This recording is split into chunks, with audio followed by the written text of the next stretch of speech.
Hello, and welcome to Khyber Shards, a 5th edition actual play show set in the Eberron campaign world.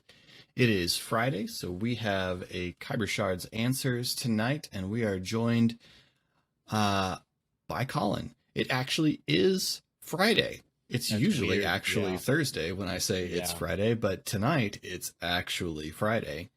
This time, Philip's not lying to you. So It's true. It's true. I'm not speaking for the future. as much. Right, quite so much. Anyhow, because it's already Friday, we're going to just go straight into questions and let that guide our conversation. And if you'd like to submit questions, you can do so in comments on our videos or over on our Discord, the link to which is down below with all of our other social media and Colin's Twitch. Just a little plug at the beginning there. Look at that, where he is Weird. sorry BTR, and the O is 0. Yes, it is. Yes, it This is. is going to be a fun night. It's punchy. Ooh, I'm ready. All right. Emily asks, Hi, Emily. prior to the campaign, did Pog have any experience with religion? I'm including druidic groups, as well as various cults of the dragon below as religions for the sake of this question. So Colin's childhood in the Shadow Marches, do you imagine him having any kind of religious connection through druidic faiths or anything like that? No, I don't. Stat sheet Pog has a -1 in religion. None of this makes sense. And more importantly than it doesn't make sense, it's all brand new. Yeah. Which is how I wanted to play it in that moment. Pog, as we've discussed in KSAs and in game, is a character with a love of legend. But outside of myths or the oral tradition of things being passed down and celebrated, the idea of something being worshipped is not so much there. I kind of imagine his upbringing as having almost just one of those very traditional, organic, earthbound of like, we're grateful for this animal that we're eating. Mm-hmm. We're not grateful to anyone for providing it because we found it, we killed it, we skinned it, we cut it, but we're grateful for this animal existing. And so the idea of a deity or deities is new and quite exciting to Pog. Cool. And follow up to that from Emily, did the two of you do any planning about Pog having a connection to the Binding Flame beforehand? If not, then Colin, what made you decide to have Pog be so interested in the Church of the Silver Flame, especially Tiramiren? Well, you can verify that no, we had no conversation. Yeah, Colin has left me entirely free to play with what in the world's up with his ghosts. And to be clear to all those DMs that are listening out there, I feel like I did my part by saying early on, I don't want to be lazy here, but if these are ghosts that are showing up, I would really like to have the story told to me, the player, as well. Mm-hmm. Like, if you don't want to do, and I told Philip, if you don't want to do this, I'll do it. But I just think it'd be fun. Like, I know I'm selfish, but I think it'd be fun if you want to. And Philip, being the friend and just generous human being that he is, went, oh yeah, I can come up with something. And I don't know what it is at any point. Everything is a revelation, and that's so fun to me. I see the appeal in the way that you and Eric have crafted a thing. I definitely understand that appeal, and that makes more sense for Ari.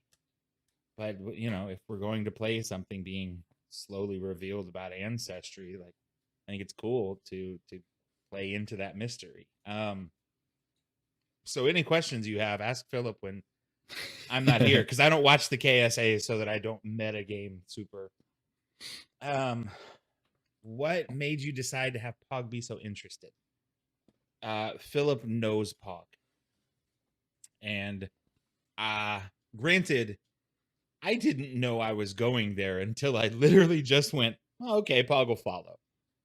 But Philip took control of everything very well when he started describing that the artwork was in celebration of heroes, um, and that the stained glass is about heroic deeds and heroic people, and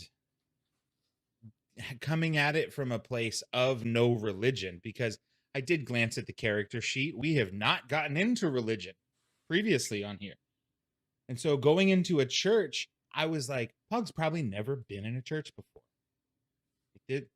This is his first city. And while we've been here for years, you guys have been everywhere that Pog has been. Like, he got the job with Carl and then went back to home in the treehouse. And the deal was, we don't do anything. That's our goal. So walking into a church at his age, it's pretty fascinating, and it would probably be overwhelming. I mean, imagine walking into our cathedrals, having no exposure to them or no knowledge that they exist. They're beautiful places. And then to have someone walk over and tell a Pog that he's welcome in that place, is just such a friendly thing. And we know Pog's not going to turn away someone being kind, because he is attempting to be kind himself. And it just fell into organic. I didn't realize until the episode came out how long we were doing that for, because in the moment I was just like, Philip, keep telling me more about this world.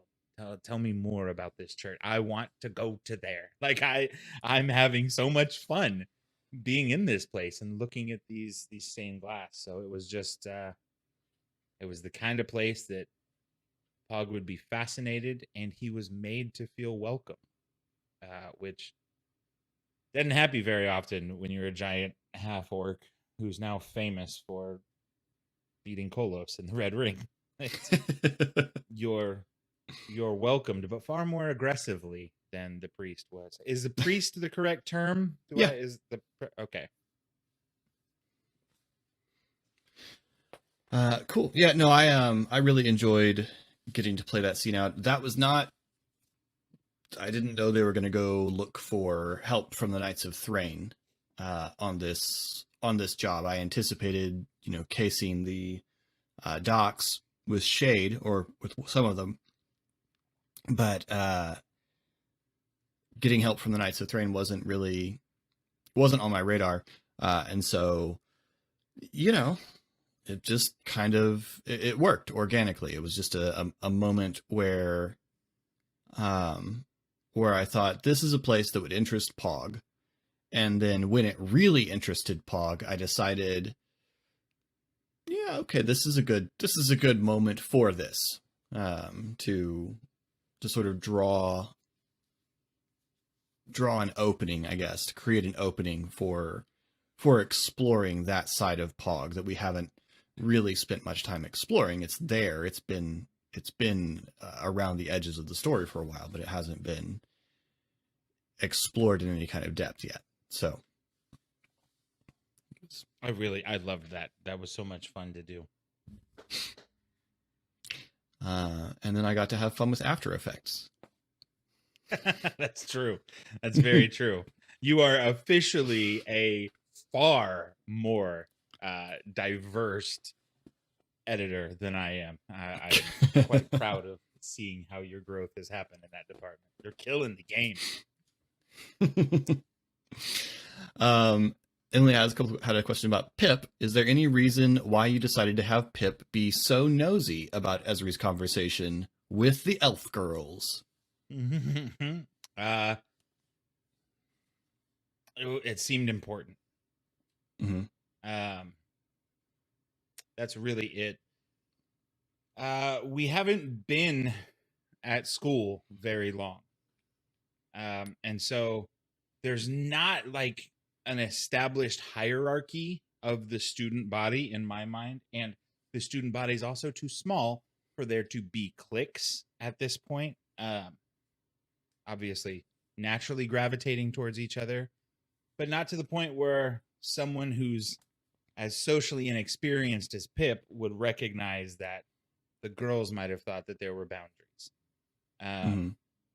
And if one is visibly trying to get the other to go with them, then this might be students versus grown-ups. Is this kids versus adults? And from the way the conversation happened in front of people, Esri was not acting like most adults probably would in that initial altercation that happened in front of everyone. So it was an opportunity to be nosy and learn about something big, is ultimately what it was. And everything that's big is important when you're so small. And I don't mean that from a stature. I mean that from an age thing. I mean, he's so young, and he's been without any social structure while he's lived out on the streets. So, anything he can eavesdrop over, he has. Why would we stop that within the first few days of living in the school? Right. How well does Pip believe Kara's lie that Thora and Esri were concerned about Pip's chores? Not at all. Not at all. I figured that was not. Nope. Yeah. Realistically, Kara is the only of the students, and it's not an age thing, it's a presentation thing. Kara is the only of the students that doesn't appear to care about the other students all that much. Mm-hmm. There's not an investment in each other. And so she's not, even if that was the truth, Kara's not the person that would have come out there and been like, hey, Pip, like, low key, you need to be calm, because Kara's not going to start looking out for me. Right. There's no part. And also, Pip's not the kind who's breaking small rules. I mean, he's who he is in front of everybody. I think I've played it that way, and I will continue to play it that way as he grows. But yeah, it's, very much everything's out in front of people. If Thora was mad at him, he'd have known by now. And Esri and Thora wouldn't need to talk about Pip in private away from him. Right. Laura would like to know if they can adopt Pip. Nope. All right. And it's for your own good, because Pip will steal everything. He has not lived a life where home is comfortable. We haven't seen the inside of the bedroom recently, but I will tell you that under Pip's bed there are all sorts of missing knickknacks and quills and silverware. And he's just kind of like hoarding these things in case he ever needs, or if he's going to get kicked out like he has been before. Now he's going to have a bag of stuff he can sell. And you've got some really cool leather working tools that you would not want Pip to go and sell. That's or break. True. I feel like Pip breaks a lot. Maybe try it out for a weekend first, because you don't want to jump straight into the adoption. Truth. Emily asks, what's Pip's favorite class, or alternatively, who's Pip's favorite teacher? They are the same. It's survival, because it's essentially what he's been doing, but now being taught more important skills. Like, Pip can safely survive on the streets inside Stormreach. Mm-hmm. But to learn to be able to do that same thing in a new environment I think that the idea of a survival class would give Pip some sense of security, mm-hmm. which has not been there in his life for a little while. Not to mention what we've seen so far. I have to remember where the episodes are at, since we are now playing ahead. What we've seen so far, Pog has kind of been the depressed gym teacher. And Shade is very much the other person of the faculty who would talk to the students on their level. Mm. Everyone else wouldn't necessarily be condescending, but they would be more professorial. They would be more authoritative. A Shade could just hang out with the kids, would still be the authority figure, but I feel like there would absolutely be a more natural communication between the simple way that she speaks and the simpler minds of the young children. I mean, her relationship with River is where I'm basing this off of, Yeah. because their connection is more than just the spiritual. It started because there is that surface ability to connect, ability to, oh, you don't even know simple words? That's all I know. So this is going to be great. You know, is why I think that her being the teacher of survival would be a double whammy for Pip and Shade. Very cool. Mia would like to know, Colin, 2 weeks later, I'm still struggling to understand why Pog took such a strong stand against getting involved in the fight with Callan. Can you shed some light on that? Pog doesn't do great with change, right? And there's been some exciting change, but all of a sudden the rules are becoming very fluid, and the fight with Callan is very much and it starts as a high stakes encounter. We got attacked.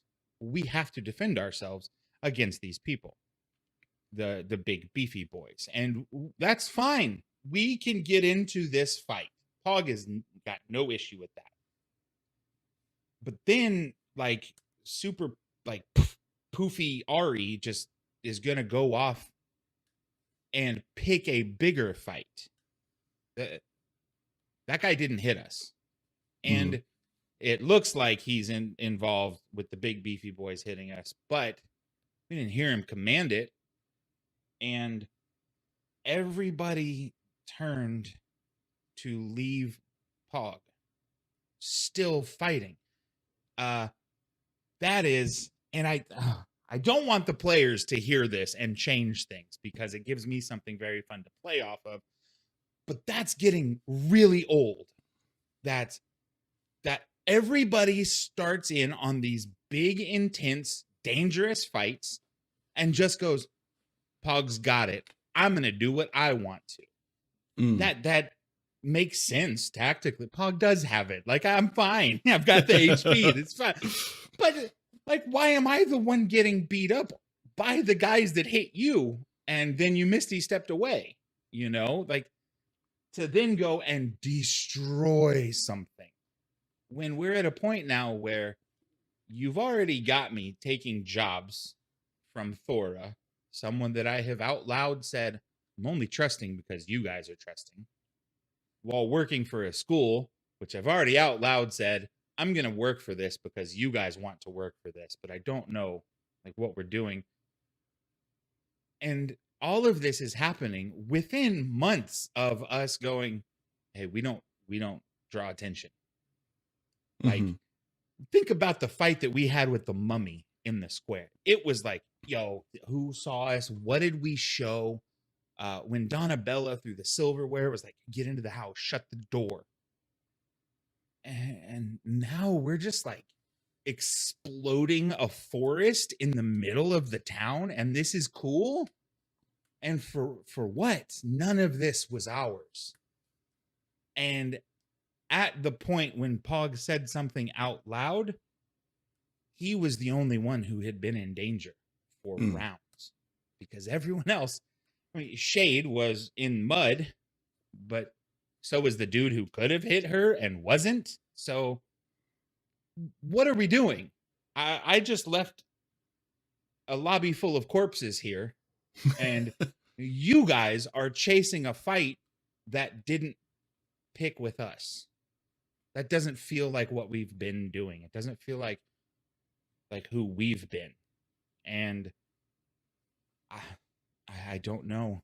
It just, in that moment, it didn't feel like it served us. We had protected the people we needed to protect. It didn't make any sense to chase someone down who had not fired at, I'm so sorry, what is her name? Our little Scottish friend Carva. in the nest. Carva. Colin hadn't hit Carva. Like, Right. she wasn't hit. She wasn't hurt. We didn't need to avenge anybody at the moment. Everyone else was willing to risk their needing to be avenged. Like, if she's not going to chase him for this artifact that is her responsibility, why should we? I'm hurt. And so, yeah, you just got to tell me why we're fighting. If someone punches him, he'll punch back. Right. For sure. And he'll probably punch harder and doesn't mind. It was kind of cool that nobody told him not to kill. Right. So Paul killed the crap out of all of those guys. But then he didn't hit us first. Why are we still hitting him while he's leaving? Like, just, it didn't make sense to be attacking someone in that retreat. I know, Mia, you're not the only one who has issue with the way I played Pog in that moment, but I do hope that lets you understand where I was, because as Philip has said, he edited a lot of that episode. So there was a lot of downtime while the other players were thinking that I was trying to figure out, how does Pog feel about this? Because he's got 3 big beefy boys around him. Pog's not going anywhere for a few minutes. How am I going to feel about this when I get to react Right. to what the others are doing? And when we remember the speed with which we are supposed to play combat as happening, Mm-hmm. it's very quick that Pog killed a bunch of dudes that he was outclassed by. That was a really great fight. Like, it worked. The dice just worked. It was fun combat. Then I turn and look, and nobody else is in a fight. They're all just attacking someone who's leaving. Like, what are we doing? Is the way, it had been 45 seconds? Lots of murder, lots of bloodshed, and then thanks for being a part of it, y'all. Appreciate you leaving the murder possibility to just me. Cool. was how I thought about it. So yeah, maybe overthinking led me to that, but that's how I got there. Cool. Mia also asks, at one point in the dialogue with the priest in the last episode, you shared that you had no idea where to take the conversation. What was going through your mind there? On a meta level, I know that Pog is the next character to have an evolution, if he's going to have an evolution. And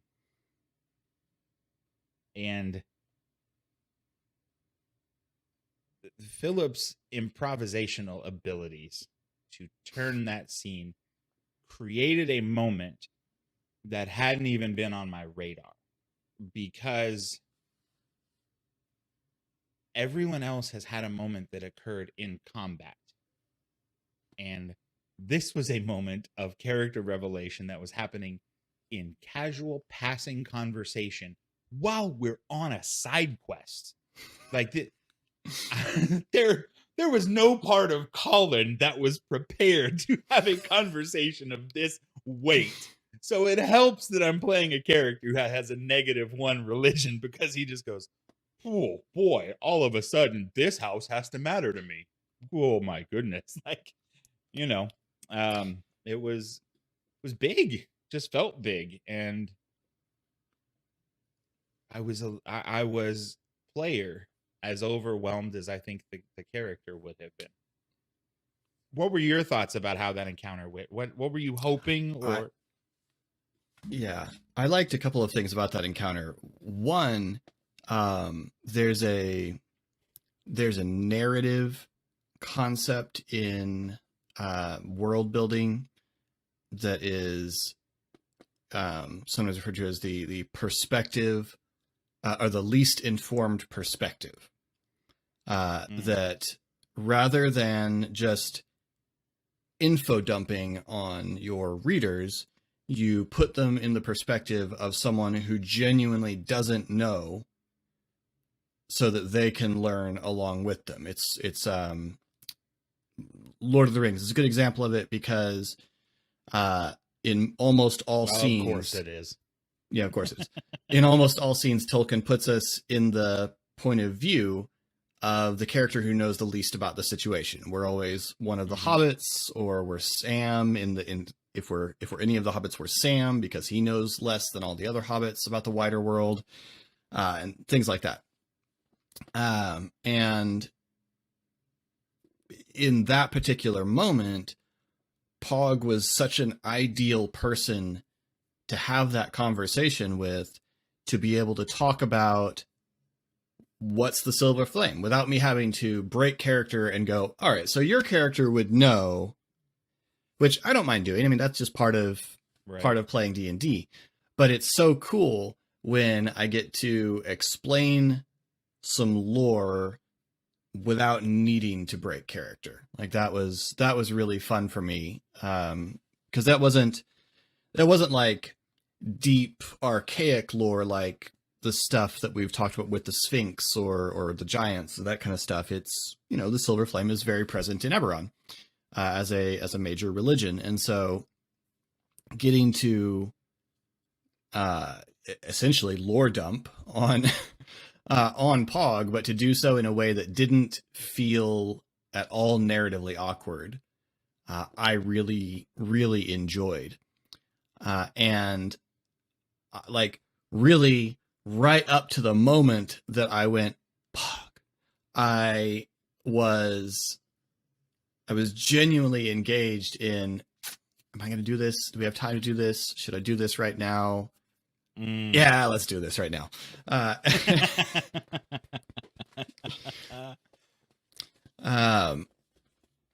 Because I'd worked out a little while back that that's the direction I wanted to go with your character. And so I'm thinking, when else am I going to put Pog in a position where this is easy to do? Let's do it now.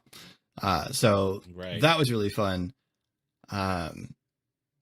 It was a difficult scene once you began talking to the spirits, because that needs to feel right. And so it can't just be quite perfectly straight answers to your questions. And so there's a lot of, how do I say this? Okay. It's less conversational than a lot of my D&D tends to be. And so it was a little more of the harder part of improvising, of needing things to be said in just the right way. Which made it a challenge for Pog, because he has never asked the right questions. And so, if Colin got to talk to Philip about what it was that happened there, we could probably knock things out in a nice tight 5. And I would go, oh, cool, I get it.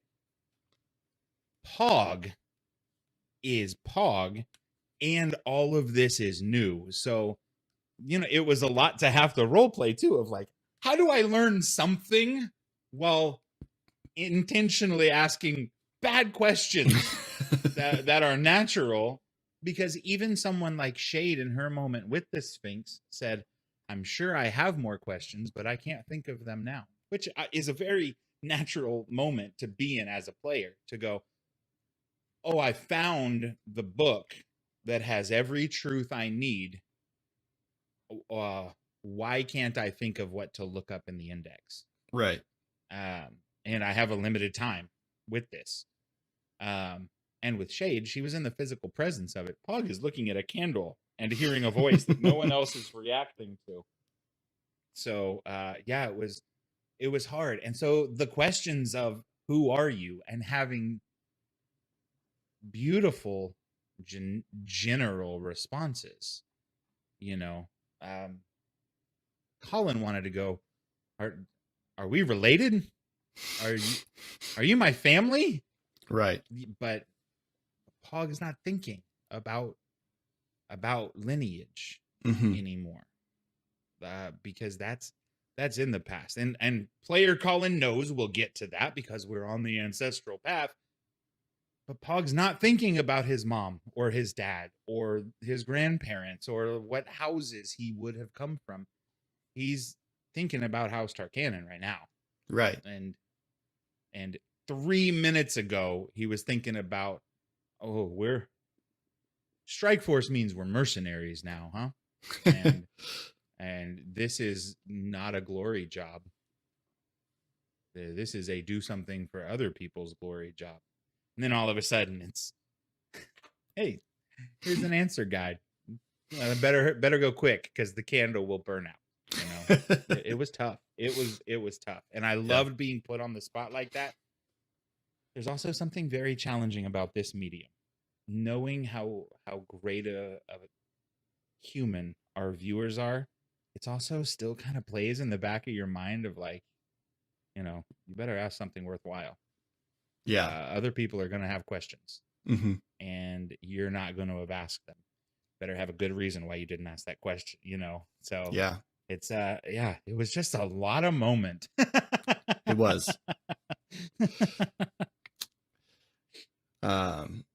Yeah, it felt longer than it was, the actual conversation, because when I was editing it, you know, watching the waveforms, there's these what look like really big gaps between Pog speak, you speak, and I speak, and you speak. There, it looks like these really big gaps. But honestly, the whole conversation between Pog and the Flame was 5 minutes. Wow, really? Yeah, but it felt longer. It felt heavier. I liked that. The weight of it felt good. It felt big. It felt big. Good job, man, setting up something so cool. No, thank you. Laura would like to know, is Pog on his way to becoming a follower of the Silver Flame?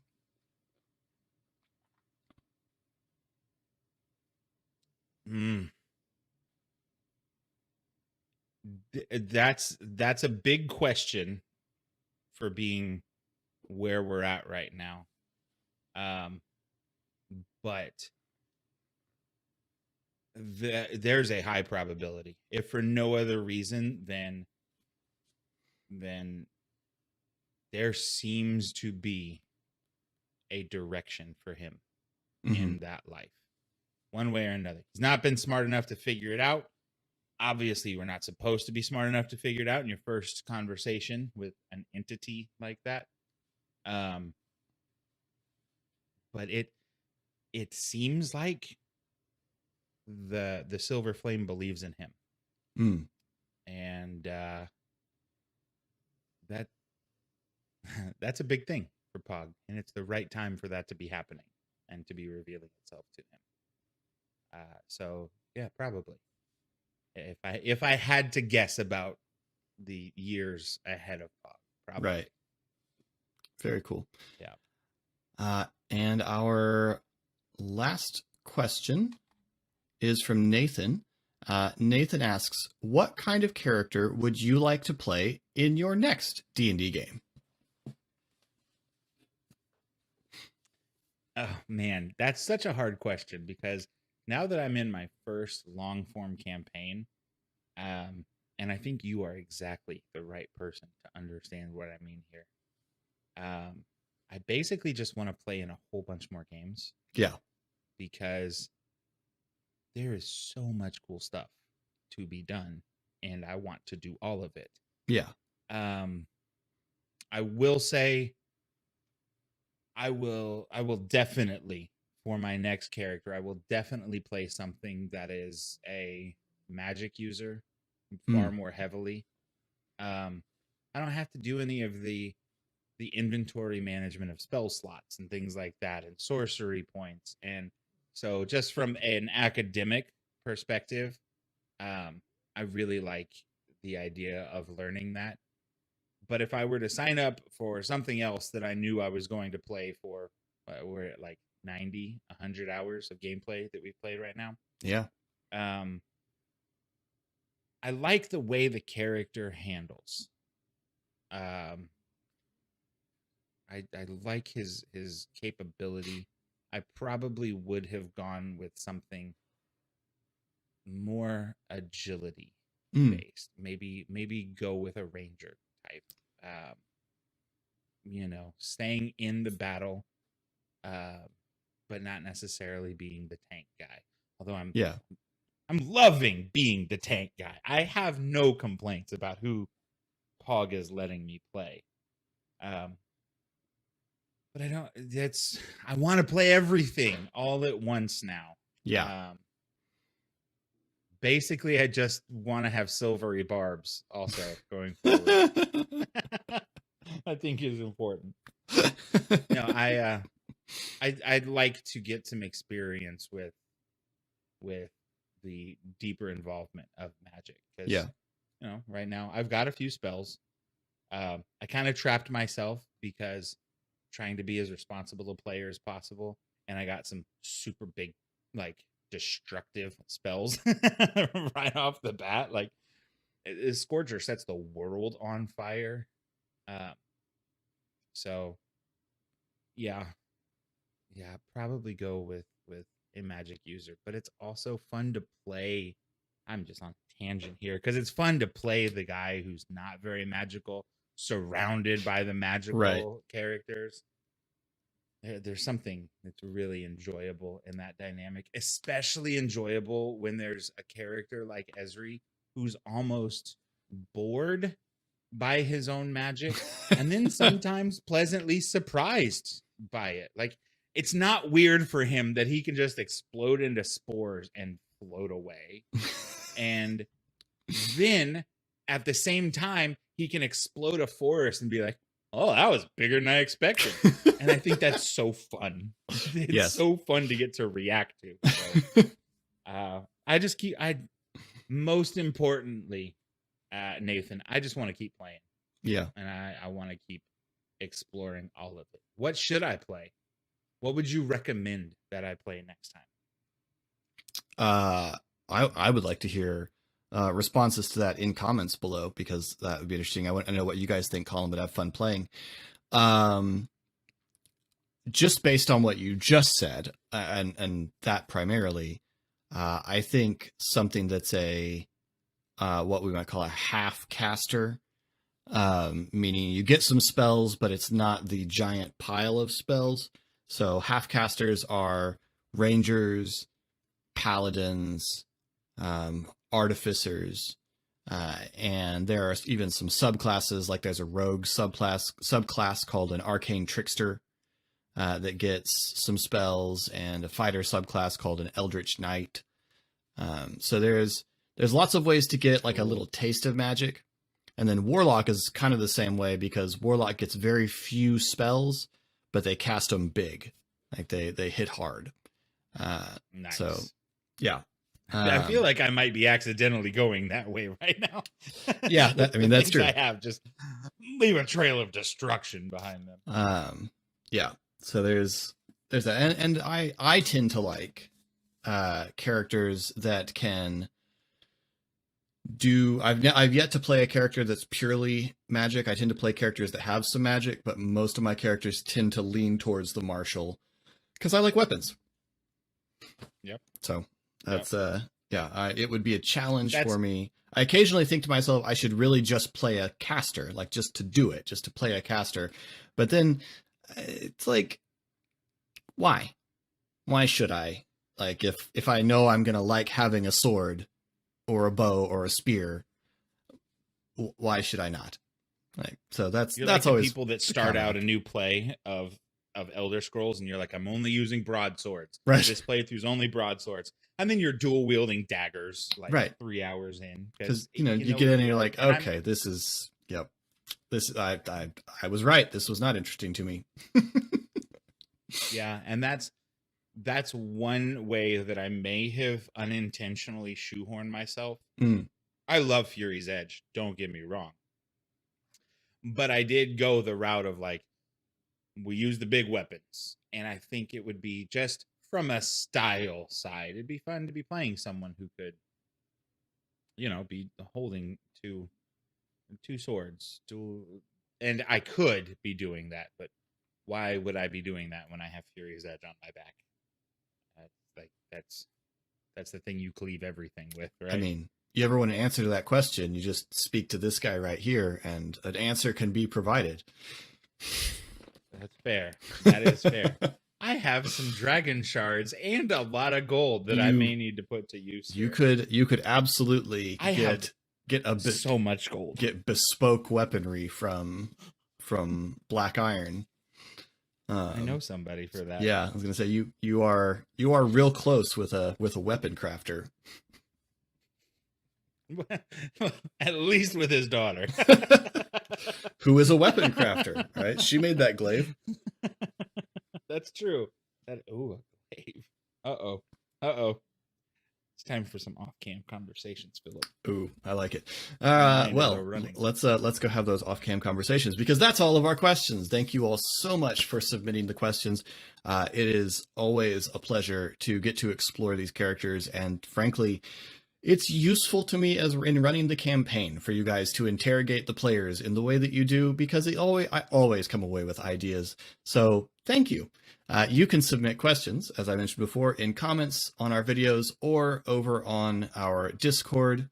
And the links to all the social media are down there. While you're down there, if you don't mind pushing any of those engagement buttons, like, subscribe, share, comments, all that stuff. And do check out Colin's Twitch, because he's a delightful streamer and very engaging. New episodes of Khyber Shards drop every Monday. New Khyber Shards answers on Fridays. And until next time, thanks for rolling with us.